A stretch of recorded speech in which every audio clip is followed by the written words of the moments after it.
நாடாளுமன்ற தேர்தல்கள், சட்டமன்ற தேர்தல்கள், உள்ளாட்சி தேர்தல்கள் என ஏராளமான தேர்தல்கள் தமிழக அரசியல் வரலாற்றை கடந்து சென்றிருக்கின்றன. ஒவ்வொரு தேர்தலும் ஏதோ ஒரு வகையில் மாநிலத்தை பரிணாம வளர்ச்சி அடைய செய்திருக்கிறது. இதோ இன்னொரு தேர்தலும் வரப்போகிறது. இந்த தேர்தல் தமிழகத்துக்கு எதை கொண்டு வரப்போகிறது? இந்த தேர்தலுக்காக தமிழக அரசியல் கட்சிகளும் மக்களும் எப்படி தயாராகி வருகிறார்கள்? தேர்ந்தெடுக்கப்பட்ட பிரதிநிதிகளின் செயல்பாடுகள் பற்றி மக்கள் என்ன கருதுகிறார்கள் என்பன போன்ற கேள்விகளுக்கெல்லாம் விடை தேடுவதற்காக மாநிலத்தின் 234 தொகுதிகளிலும் நமது செய்தியாளர்கள் பயணம் செய்து வருகிறார்கள். வாக்களிக்க போகும் அனைத்து தரப்பு மக்களையும் கட்சி பேதமின்றி சந்தித்து வருகிறார்கள்.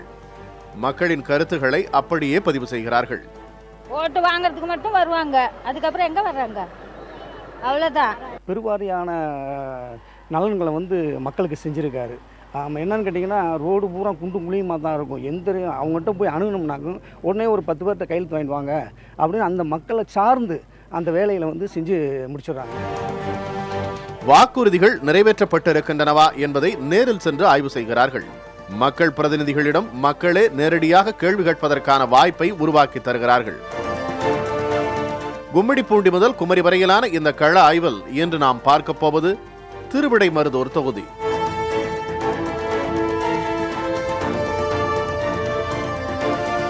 இந்த தொகுதியின் கள நிலவரத்தை நமக்கு தரப்போகிறவர் செய்தியாளர் காதர் உசேன்.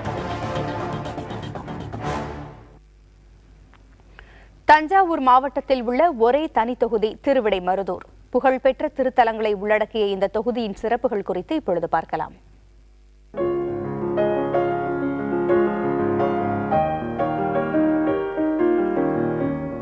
தமிழக சட்டமன்ற தொகுதிகள் பட்டியலில் 170வது இடத்தில் உள்ளது திருவிடைமருதூர் தொகுதி. கும்பகோணம் வட்டத்தின் சில பகுதிகள் மற்றும் திருவிடைமருதூர் வட்டம் ஆகியவற்றை உள்ளடக்கியது. மாநில தலைநகரிலிருந்து சுமார் 270 கிலோமீட்டர் தொலைவில் உள்ளது திருவிடைமருதூர். தஞ்சாவூரிலிருந்து சுமார் 50 கிலோமீட்டர் தூரத்தில் உள்ளது.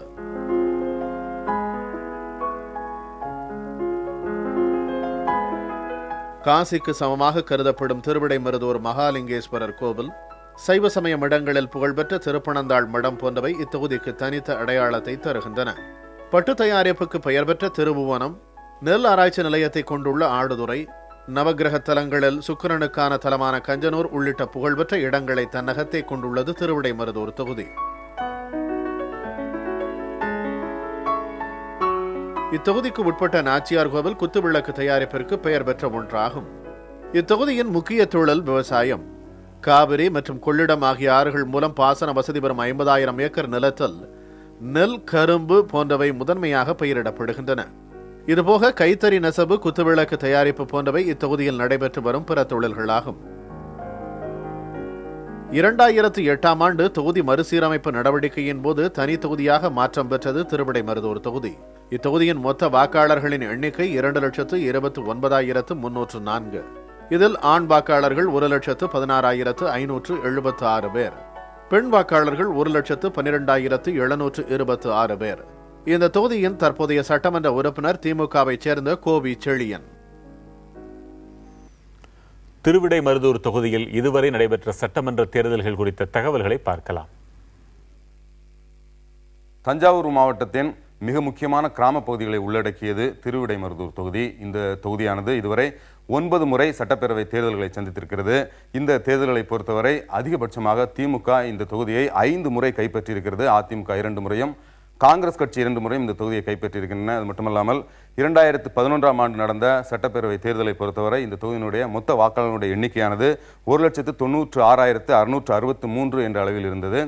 இந்த தேர்தலின் போது பதிவான மொத்த வாக்குகளினுடைய சதவீதமானது 81.6 என்ற அளவில் இருந்தது. இந்த தேர்தலில் போட்டியிட்ட மொத்த வேட்பாளர்களுடைய எண்ணிக்கையானது 10. தேர்தல் முடிவுகள் அறிவிக்கப்பட்டன. இந்த வேட்பாளர்கள் பெற்ற வாக்கு விவரங்களை பார்க்கலாம்.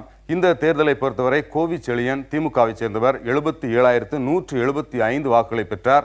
அதிமுகவை சேர்ந்த பாண்டியராஜன் 76,781 வாக்குகளை பெற்றார். குடந்தை அரசன் 1,646 வாக்குகளை பெற்றார். அந்த வகையில் கோவி செழியன் திமுகவை சேர்ந்தவர் இந்த தொகுதியினுடைய சட்டப்பேரவை உறுப்பினராக தேர்வு செய்யப்பட்டார். திருவிடைமருதூர் தொகுதி சட்டமன்ற உறுப்பினரின் செயல்பாடு குறித்தும் தொகுதியில் மேற்கொள்ளப்பட வேண்டிய பணிகள் குறித்தும் மக்கள் தெரிவித்தவற்றை பார்க்கலாம். எங்களுக்கு வேலை செய்யணும்னா இப்போ கோயம்புத்தூர், சென்னை அந்த சைடு போக வேண்டியது ஒரு காலகட்டம் இருக்குது. அதேமாரி இந்த சைடில் வந்துட்டு தொழிற்சாலையோ நாங்கள் வேலை செய்கிறது எதுவுமே கிடையாது. அமைச்சு கொடுத்தா கொஞ்சம் நல்லாயிருக்கும். பஸ் ஸ்டாண்ட் இருந்தால் மக்களுக்கு பாதிப்பு இல்லாமல் இருக்கும். இங்கே நிறைய ஆக்சிடென்ட் நடக்குது. வாரத்தில் இப்போ 2 ஆக்சிடென்ட் 3 ஆக்சிடென்ட் நடந்துகிட்டே இருக்குது.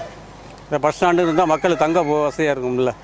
சாலை வசதி வந்து கிராமப்புறத்துலாம் இன்னும் ஒன்றும் மேம்படல சார். பழைய மாதிரி எப்படி இருந்தோ அதே தான் குண்டும் குழியுமா இருக்குது. இன்னும் ஒன்றும் மேம்படல சார். இன்னும் நல்லா செயல்படணும் சார். அது ஆட்டம் போகிறதுலாம் ரொம்ப சிரமமாக தான் சார் இருக்குது. மக்களே வந்து நைட்டில் வந்து ஒரு உடம்பு சரியில்லை, ஒரு டவுனுக்கு வரணும், ஒரு மருத்துவத்துக்கு வரணும் அப்படின்னா ரொம்ப சிரமப்பட்டு தான் வந்துக்கிட்டு இருக்காங்க. திடமதுரை சட்டமன்றத்தில் இதில் வந்து கோரிக்கை நாங்கள் நிறைய வச்சோம். நாங்கள் கேட்குற கோரிக்கை அவர் வந்து நிறைவேற்றி கொடுக்குறாங்க. திருப்பனந்தாளில் வந்து ஒரு பஸ் ஸ்டாண்டு கட்டி கொடுத்தாங்க. அணைக்கரையில் ஒரு மீன் மார்க்கெட்டு கட்டி கொடுத்தாங்க. இங்கே அம்மாசத்தில் வந்து ஒரு விளையாட்டு மைதானம் கேட்டோம், அதையும் கட்டி கொடுத்துட்டாங்க. எங்களுக்கு வந்து இந்த எம்எல்ஏ இது வரலும் வந்து நெசவாளர்கிட்ட ஒன்றும் செய்யலை. அடுத்தபடி வரவங்க எம்எல்ஏ வந்து எங்களுக்கு வந்து ஒரு நெசவாளர் பூங்காவை அமைச்சு கொடுத்தா நல்லாயிருக்கும் சார். ஜவுளி பூங்கா, கைத்தறி ஜவுளி பூங்கா. நெசவாளர்களுடைய அவல நிலைகள் நிறைய இருக்குது. விவசாயிகளுடைய அவல நிலை நிறைய இருக்குது. இப்போ டிபிசியில் நிறைய நெல் மூட்டை மூட்டையாக குவிச்சு வச்சுருக்காங்க, இன்னும் எடுக்க ஆரம்பிக்கலை. இதை மாதிரி வந்து பிரச்சனைகள் வந்து நிறைய இருக்குது. என்ன செஞ்சிருக்கு? ஒன்றுமே செய்யலை. இங்கே இந்த குளத்தை இப்போ தான் அதுவும் ஏதோ மண்ணை அள்ளி போட்டுட்டு ஏதோ தண்ணி இழுத்து வச்சுருக்குறாங்க. அது எந்த காலத்துக்கு சுத்தம் பண்ணி மீன் பிடிக்கிறதுக்காக சுத்தம் பண்ணாங்களா என்னன்னு தெரியல. அதுவும் ஆமாம். இந்த பாருங்க, அந்த சமத்தநாட்டுக்குடியிலேருந்து துக்காச்சி போகிறதுக்குள்ளார உயிர் வருது வண்டி ஓட்டிகிட்டு போயிட்டு வரதுக்குள்ளே. அதாவது எல்லா மிஷினரியும் இருக்குது இங்கே. திருவிடைமருதூர் ஜிஹெச் வந்து திருவிடைமருதூர் தாலுக்கா சார். திருவிடைமருதூரில் வந்து ஒரு சாதாரண ஒரு வயிற்று வலின்னு ஒரு போனாங்கன்னாக்கா அங்கே டாக்டருங்க இருக்க மாட்டாங்க. ஒரு இன்ஜெக்ஷனை போட்டு நேராக கும்போணம் போகுதுன்னு சொல்லிடுறாங்க. எல்லா மிஷினரியும் இருக்குது. இருந்து அதுக்கு சரியாக பராமரிப்புக்கு டாக்டருங்களே யாருமே கிடையாது. ஸ்டாஃப் நர்ஸுங்க தான் இருக்காங்க. பஸ் ஸ்டாண்ட் பக்கத்தால் ஒயின் ஷாப் இருக்குது. அதை பஸ் ஸ்டாப்புக்கெலாம் கொஞ்சம் இடையூறாக இருக்குது. மாற்றி கொடுத்தா நல்லாயிருக்கும். அவரை பொறுத்தப்பட்ட எல்லார்ட்டையும் மக்கள்கிட்ட அணுகுமுறை நல்லாயிருக்கு. ஃபஸ்ட்டு அவர்கிட்ட அதாவது தெரிஞ்சவங்க தெரியாதவங்க எந்த கட்சிக்காரவங்கிறதெல்லாம் பார்க்குறதில்ல. யார் அணுகுனாலும் நல்ல விதமாக பண்ணி கொடுக்குறார். ஒன்று.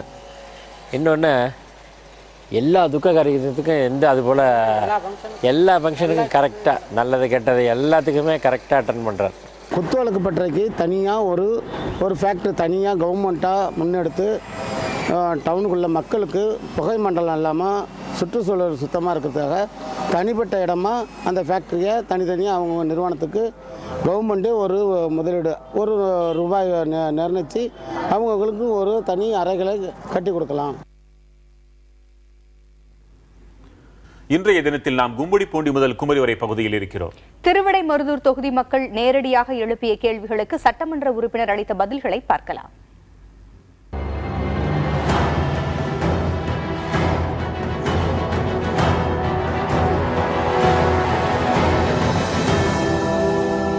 கடந்த சட்டமன்ற தேர்தலில் மாநில அளவிலான பிரச்சனைகளை முன்னிறுத்தி தமிழகத்தின் பிரதான அரசியல் கட்சிகள் பல்வேறு வாக்குறுதிகளை வழங்கின. அதேபோல் ஒவ்வொரு சட்டமன்ற தொகுதியிலும் போட்டியிட்ட வேட்பாளர்கள் அந்த தொகுதிகளின் நீண்டகால பிரச்சனைகளை தீர்ப்பதாகவும் மக்களின் கோரிக்கைகளை நிறைவேற்றித் தருவதாகவும் உறுதி தந்தனர்.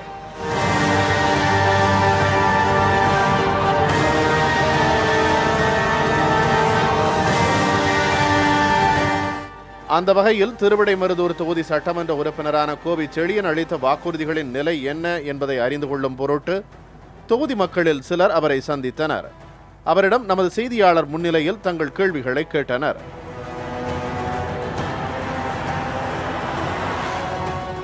கடந்த சட்டமன்ற தேர்தலில் திருவிடைமருதூர் தொகுதிக்கு வேளாண்மை கல்லூரி வேணும்னு நாங்கள் கேட்டிருந்தோம். நீங்கள் கொண்டு வரேன்னு சொல்லியிருந்தீங்க. அது சம்மந்தமாக என்ன நடவடிக்கை எடுத்திருக்கீங்க? எப்போ வரும்? எப்போ கொண்டு வருவீங்க? கன்னி பேச்சிலேயே புறந்தள்ளப்பட்டிருக்கிற திருவிடைமருதூர் தொகுதிக்கு ஒரு கலைக்கல்லூரி வேண்டும், ஒரு ஐடிஐ வேண்டும், ஒரு பாலிடெக்னிக்கல் வேண்டும் என்ற கோரிக்கையை தொடர்ந்து என்னுடைய பேச்சிலும் என்னுடைய கேள்வி பதிலும் கேட்ட வண்ணம் இருக்கிறேன். உரிய அதிகாரிகள் அணுகி கேட்டுக்கொண்டிருக்கிறேன். கடந்த 6 மாதங்களுக்கு முன்பு நடைபெற்ற சட்டமன்ற கூட்டத்தொடரில் கூட ஆடுதுறையில் இருக்கிற நெல் ஆராய்ச்சி மையம் 150 ஆண்டுகள் கடந்த புகழ்பெற்ற ஒரு நெல் ஆராய்ச்சி மையம், அந்த ஆராய்ச்சி மையத்தில் ஒரு வேளாண் கல்லூரி வேண்டும் என்று கேட்டேன். அரசாங்கம் மறுத்தது.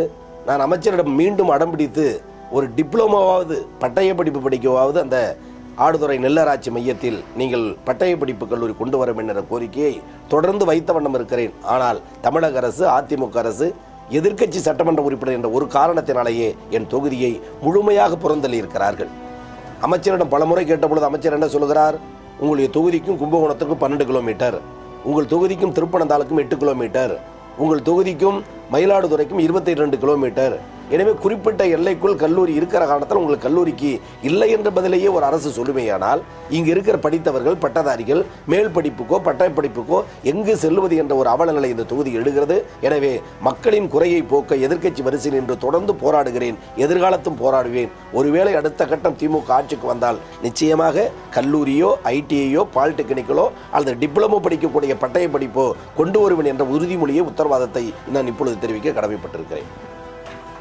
தொகுதி மக்கள் பலரின் வாழ்வாதாரத்திற்கு அடிப்படையாக விளங்கும் பட்டு நெசவு தொழிலின் மேம்பாட்டிற்காக எடுக்கப்பட்ட நடவடிக்கைகள் குறித்த கேள்விக்கும் எம்எல்ஏ விளக்கம் அளித்தார்.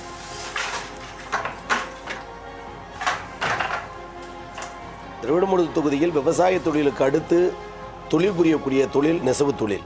பிறருடைய மான மரியாதையை காக்கிற அந்த நெசவு தொழில் செய்யக்கூடிய அந்த நெசவாளர்கள் தொடர்ந்து கோரிக்கை வைத்த வண்ணம் உள்ளார்கள். கடந்த திமுக ஆட்சியில் இதே அம்மா சத்திரத்தில் இருக்கக்கூடிய அந்த சிட்கோ தொழில் மையத்தில் அந்த பட்டு ஜரிகை உற்பத்தி மையத்தை திமுக அரசு கொண்டு வந்தது. ஆனால் இந்த அரசு அந்த நிறுவனத்தை மூடிவிட்டு பட்டு பூங்கா கொண்டு வர வேண்டிய அந்த நிறுவனத்தையும் தடை செய்திருக்கிறது இந்த அரசு. அது மட்டுமல்ல, நெசவாளர்கள் தினசரி பயன்படுத்தக்கூடிய பாவு, பட்டு, ஜரிகை போன்ற பொருள்கள் கூட முறையாக வழங்கப்படாத நிலைமை தொடர்கிறது. இதற்கெல்லாம் காரணம் எதிர்க்கட்சி வெற்றி பெற்றிருக்கிற ஒரு காரணத்தினாலேயே எந்த துறையை எடுத்துக்கொண்டாலும் திருவிடைமருதூர் தொகுதியை இந்த அரசு புறக்கணிக்கிறது. எனவே மீண்டும் திமுக ஆட்சிக்கு வந்தால் திருபுவனத்தில் பட்டு பூங்கா, ஜரிகை பூங்கா அமைக்கப்படும் என்ற உறுதிமொழியும் இந்த நேரத்தில் வழங்க நான் கடமைப்பட்டிருக்கிறேன்.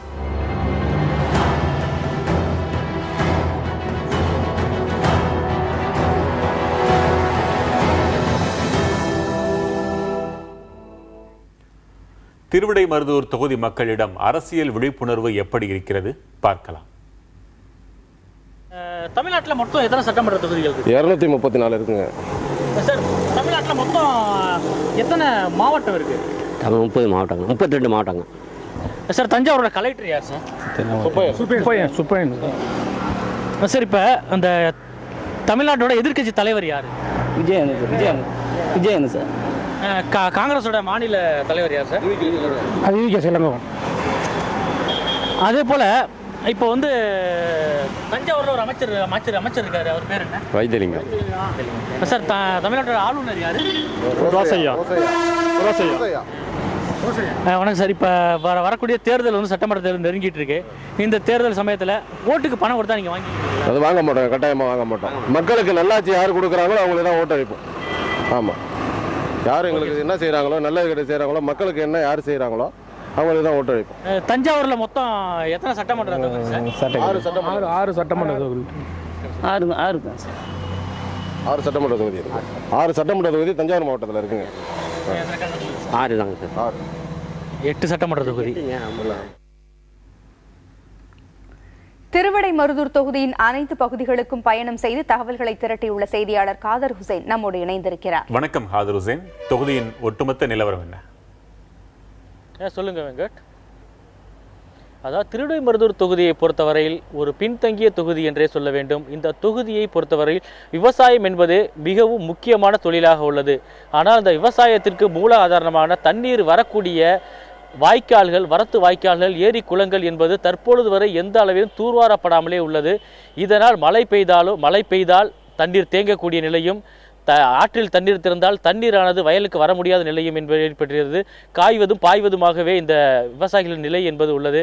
அது மட்டுமின்றி இந்த பகுதியில் உள்ள விவசாயிகள் கொள்முதல் சாகுபடி செய்யப்பட்ட பயிர்களை விற்க முடியாமல் ஒரு நிலையும் என்பது இந்த பகுதியில் ஏற்பட்டுள்ளது. அது மட்டுமின்றி இந்த பகுதியில் விவசாயத்திற்கு அடுத்தபடியாக முக்கிய கைத்தொழிலாக உள்ளது பட்டு நெசவு தொழில், திருபுவனம் பட்டு நெசவு தொழில்.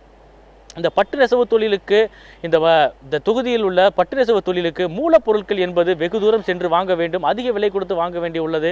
இந்த மூலப்பொருட்களை இங்கே விற்பனை செய்யக்கூடிய விற்பனை கூடத்தை அரசு அமைக்க வேண்டும். அது மட்டுமின்றி இந்த உற்பத்தி செய்த பொருட்களை விற்பனை செய்ய முடியாததால் இந்த ஜவுளி உற்பத்தியாளர்கள் பலர் இந்த பகுதியிலிருந்து கைத்தறி நெசவை விட்டு வேறு தொழிலுக்கு செல்லக்கூடிய ஒரு நிலை என்பது ஏற்பட்டுள்ளது.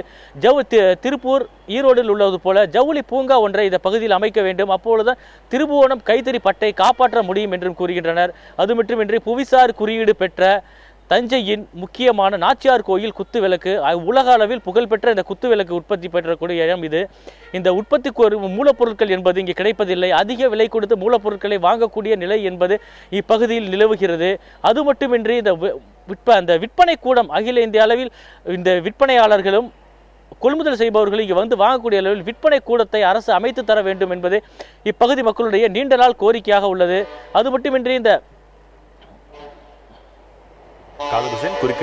அது மட்டுமின்றி இந்த பகுதியில் உள்ள எம்எல்ஏ ஜனநாயகத்தில் தேர்ந்தெடுக்கப்பட்ட சட்டமன்ற உறுப்பினர்கள் யாராக இருந்தாலும் தங்கள் கடமையை முழுமையாக ஆற்ற முடிய வேண்டும். ஆனால் அனைத்து சட்டமன்ற உறுப்பினர்களுமே எதிர்க்கட்சிகளில் இருக்கக்கூடியவர்கள். நாங்கள் எதிர்க்கட்சி என்பதால் ஏதும் செய்ய இயலாதவர்களாக இருக்கிறோம் என்றே சொல்லிக் கொண்டே இருக்கிறார்கள். இந்த சட்டமன்ற உறுப்பினர் கோவி செழியனும் நான் போராடும் நிலையில் தான் இருக்கிறேன் என்று சொல்லியிருக்கிறார். தங்களால் தேர்ந்தெடுக்கப்பட்ட தங்கள் சட்டமன்ற உறுப்பினர் தங்களுக்கு செய்வதற்காக போராட வேண்டிய நிலையில் தான் இருக்கிறார் என்பதை அந்த தொகுதி மக்கள் எப்படி உணர்கிறார்கள்? அதாவது கடந்த 20 ஆண்டுகளுக்கு மேலாகவே எதிர்க்கட்சியில் உள்ளவர்கள் மட்டுமே இந்த பகுதியில் சட்டமன்ற உறுப்பினர்களாக வந்து கொண்டிருக்கிறார்கள். இதன் காரணமாக மக்களுடைய கோரிக்கை என்பது எதுவுமே நிறைவேற்றப்படாமலேயே உள்ளது. குறிப்பாக கூற வேண்டும் என்றால் கடந்த முறை அதிமுக, இந்த முறை திமுக சட்டமன்ற உறுப்பினராக உள்ளார். இவர் தன்னுடைய கோரிக்கை அனைத்தையும் தெரிவுபடுத்திவிட்டேன், ஆனால் எதையுமே அரசுக்கு ஏற்கவில்லை. ஆனால் தொகுதி மேம்பாட்டு நிதி 10 கோடி ரூபாய்க்கு தங்களால் என்ன மக்களுக்கு செய்ய முடியுமோ அனைத்தையும் செய்து முடித்து விட்டேன். வரக்கூடிய காலங்களிலாவது தொடர்ந்து திமுக ஆட்சிக்கு வந்தாலே முடிந்தாலே தற்பொழுது வரக்கூடிய காலத்தில் திமுக ஆட்சிக்கு வந்தால் மக்களுடைய கோரிக்கை அனைவரும் நிறைவேற்றப்படும் என்கின்ற இப்பகுதியில் உள்ள சட்டமன்ற உறுப்பினர்.